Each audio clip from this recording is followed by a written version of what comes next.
बिस्मिल्लाहिर्रहमानिर्रहीम। अस्सलाम वालेकुम नाज़रीन, उम्मीद है आप खैरियत से होंगे।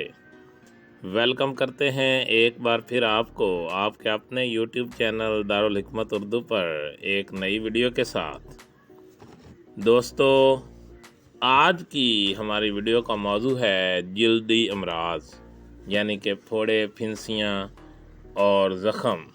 और आज हम बताएंगे आपको कुछ मुसफ़ा खून यानी खून को साफ़ करने के कुछ नुस्ख़ा जात। दोस्तों, मुसफ़ी खून अशिया खाने से जल्दी अमराज और फोड़े फिंसियाँ निकलने का इम्कान नहीं रहता। मीठी अशिया तो बकसरत खाते रहते हैं, लेकिन कड़वी अशिया खाना तर्क कर रखी हैं। कभी कभार कड़वी अशिया में से कोई एक भी खाने से जल्दी अमराज से बचा जा सकता है। दोस्तों, अब हम बताते हैं आपको चंद एक खून को साफ़ करने वाले नुस्ख़ा जात। नंबर 1, चास्कू। दोस्तों, चास्कू का मिजाज खुश्क और गर्म है। जाली, महलल और आम, दाफ़े सोजिश, खून को साफ़ करने वाला मकवी बा, हरारत और सफरा पैदा करके क़ुव्वत को बढ़ाता है। दिल की हरकत के लिए बेहतरीन है, आसाब के लिए बेहतरीन है और जिगर के लिए बेहतरीन है। चास्कू आध पाव देसी घी में बरियां करें और बारीक पीस लें। 1.5 पाव पिसी हुई चीनी में मिलाकर जार में महफूज रखें। खुराक चाय वाला चम्मच हमरा पानी। नंबर 2, उनाब। उनाब का मिजाज खुश्क और गर्म है। खवास, अफ़ाल और असरात इसके बलगमी अमराज के लिए बेहद मुफीद है। प्यास को ख़त्म करता है और ज़ख्मों को मुंदमिल करता है।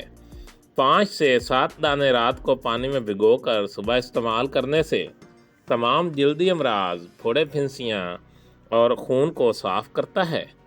नंबर 3, चिरैता। चिरैता का मिजाज गर्म खुश्क है।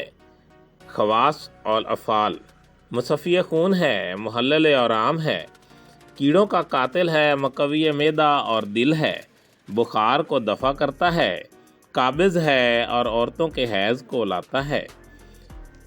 मसक्कन, मकवी जिगर और खून में सफरा की मिकदार ज़्यादा करता है। जज़ाम और आतशक को मुफीद है। शरबत मुसफ़ी खून। शात्रा, पोस्तनीम, अफसनतीन, उनाब, बिस्फाज, उशबा, चिरैता हर एक 10 ग्राम, चीनी 3 पाव और पानी 3 पाव। तमाम अशिया को मोटा मोटा कूट कर पानी में भिगो दें। सुबह 2-3 जोश आने के बाद उतार कर भून लें और चीनी मिलाकर कवाम बनाएं। खुराक 1 से 2 तोला हमरा ताज़ा पानी। नंबर 4, उशबा। उशबा का मिजाज खुश्क और गर्म है। मुसफ़ी खून है, सोजिश आसाब को दफ़ा करता है और सुदा को ख़त्म करता है। आतशिक, वजल मफासिल यानी कि जोड़ों का दर्द ख़त्म करता है। पसीना आवर है। दिल और अज़लात को तहरीक देता है और जिगर और आसाब के लिए बेहतरीन है। बलगम का नामो निशान मिटा देता है। उशबा का शरबत। बिस्फाज 50 ग्राम, नसूत 25 ग्राम, चिरैता 50 ग्राम, अफसनतीन 30 ग्राम, उनाब 50 ग्राम, शात्रा 50 ग्राम और उशबा 50 ग्राम, चीनी 1.25 किलो और पानी 1.5 किलो। तमाम अद्वियात को मोटा मोटा कूट कर हस्बे मामूल शरबत तैयार करें। 50 ग्राम पानी में मिलाकर इस्तेमाल करें। फोड़ों के लिए मरहम। गंदा बिरोज़ा 50 ग्राम, जंगार 50 ग्राम, मुर्दा सिंग 3 ग्राम और नीला थोथा 1 ग्राम। तरकीब तैयारी। गंदा बिरोज़ा को गर्म करें, बाकी अशिया को पीस कर गर्म बिरोज़ा में अच्छी तरह मिला दें। मरहम तैयार है। मेडिकल काटन पर लगाकर फोड़े पर लगाएं। 2-3 रोज़ में फोड़े से गंदा मवाद खारिज हो जाएगा। अगर मरहम बनाना मुमकिन नहीं तो क्वार गंदल यानी कि एलोवेरा के अंदर वाला गोदा फोड़े पर बांध दें। इंशाअल्लाह ताला चंद रोज़ में आराम आ जाएगा। फोड़ा जिल्द के अंदर गहराई में हो, खालिस शहद में हल्दी मिलाकर सुराख में टपका दें। آرام آ جائے گا۔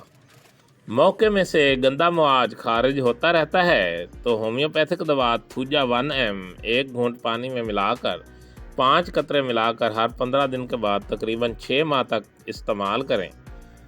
زخموں کا علاج: سڑک پر گرنے سے یا پھر کسی اور بھی آلودہ کیل اور لکڑی سے زخم آیا ہو تو پہلے ٹیٹنس سے بچاؤ کا ٹیکہ لگوانا چاہیے۔ زخم آلودہ ہو چکے ہوں تو پہلے زخموں کو صاف کروائیں۔ تلوں کا تیل 1 پاؤ، رتن جوت 20 گرام، کاربالک ایسڈ 15 گرام۔ ترکیب تیاری: لوہے کی کڑھائی میں ڈال کر کڑھائی کو آگ پر رکھیں۔ رتن جوت کو تیل میں ڈال دیں اور آنچ کو تیز کر دیں۔ جب رتن جوت اچھی طرح جل کر راکھ ہو جائے تو کڑھائی اتار لیں اور کاربالک ایسڈ ڈال دیں۔ تیل کو شیشی میں محفوظ کر لیں۔ میڈیکل کاٹن پر تیل لگا کر زخم پر رکھ کر پٹی باندھ دیں۔ زخم ایسی جگہ پر ہو کہ پٹی باندھنا مشکل ہو تو تیل میڈیکل کاٹن پر لگا کر زخموں پر لگائیں۔ دن میں 3-4 بار لگانے سے زخم چاہے گہرے ہوں صرف 3 روز میں آرام آ جائے گا۔ دوستو، دارالحکمت اردو یوٹیوب چینل آپ کی جسمانی اور ذہنی صحت کے بارے میں بہترین معلومات فراہم کرتا ہے۔ اپنی صحت کے بارے میں بہترین معلومات حاصل کرنے کے لیے ہمارے چینل کو سبسکرائب کریں، ویڈیو کو لائک اور شیئر کریں اور کمنٹ باکس میں کمنٹ ضرور کریں تاکہ ہم آپ کی بہترین آراء سے آگاہ رہیں۔ خوش رہیں، خوشیاں بانٹیں۔ شکریہ۔